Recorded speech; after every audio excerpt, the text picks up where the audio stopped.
This guy is fucking stupid!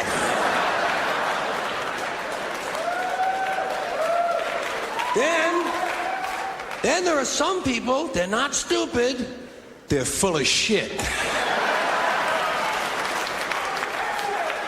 That doesn't take very long to spot either, does it? Take you about the same amount of time. You'll be listening to some guy and say, well, he's fairly intelligent. He's full of shit.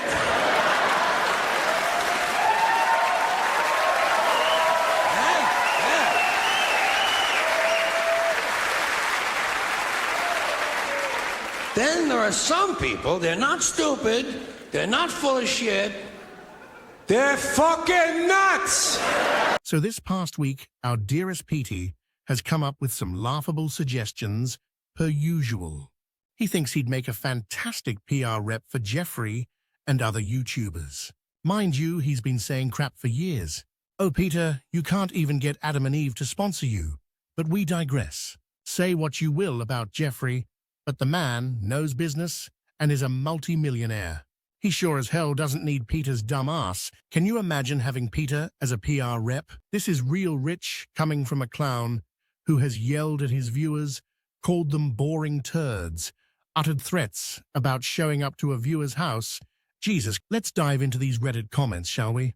Going after Jeffree, giving his worldly advice from his bedroom. Eye roll.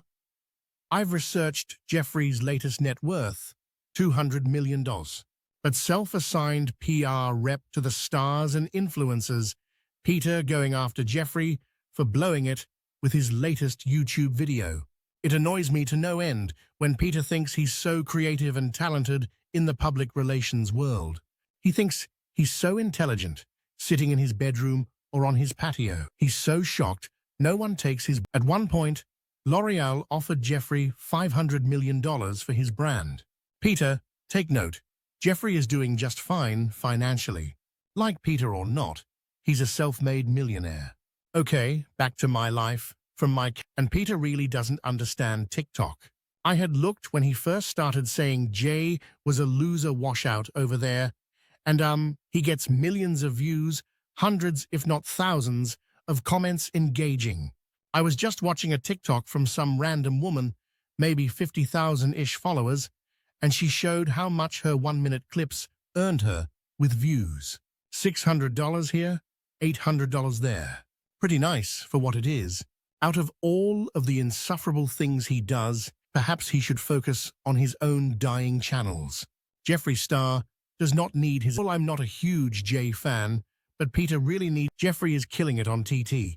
He doesn't need his... Crazy to realize all these years later, the lonely doll was Peter. All along, I never understood what Peter thought he could offer the beauty community in the first place. Mind you, having said that, I did think up some creative shade names for his palette collection, LOL.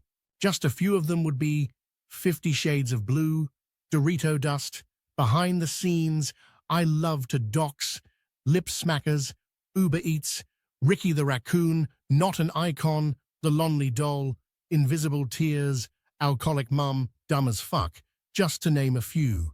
You can call the collection 50 Shades of Bullshit. Oh, and I'm also going to mention in this video about his BS health kick he's on, and all of his doctors, and blah blah blah. Then he turns around and does back-to-back hauls on junk food, and how's it's an emotional video. Oh my God, Peter, grow up. Oreo-flavored Coke, chips, etc. No way hell did you pay nutritionist, so knock it off with the antics. Talk about cringe. Guys, as always, leave your comments down below.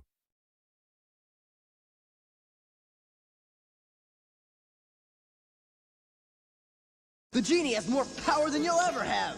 He gave you your power. He could take it away. Power does exceed my own, but not for long. I make my third wish. I be an all-powerful genie!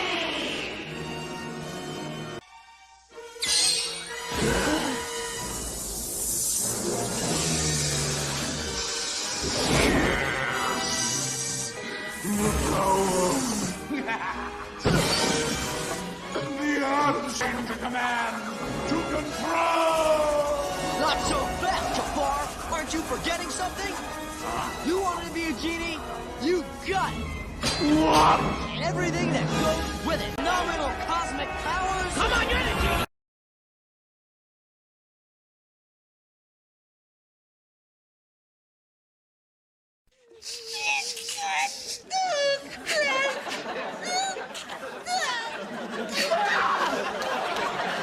I don't understand it.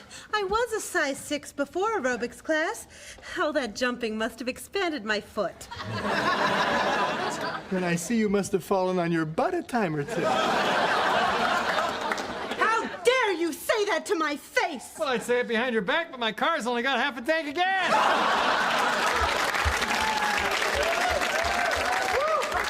What'd I say? I think it was more your tone of voice. Well, who wouldn't be grumpy? The aerobic studio is the worst thing that could have happened to us. That was my last sweet tart. Cough it up! No, that's the worst thing that could have happened to us. Hi, Al. No, that's the worst thing that could have happened to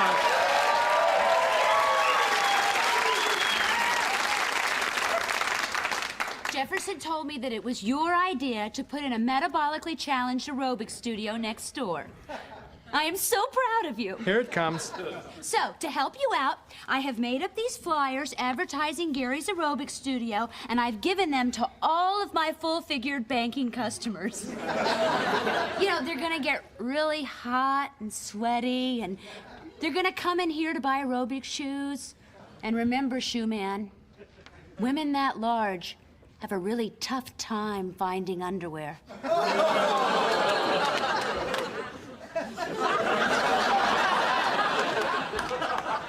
Marcy, why are you doing this to us? Because I don't like either of you. Oh, look,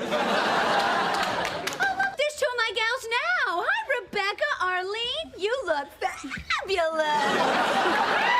Thanks to your tips about the aerobics classes. Yeah, I really think I'm starting to tone. Me too. Corn dog? Didn't they tell us not to eat before class? That was during class. Well, all right then.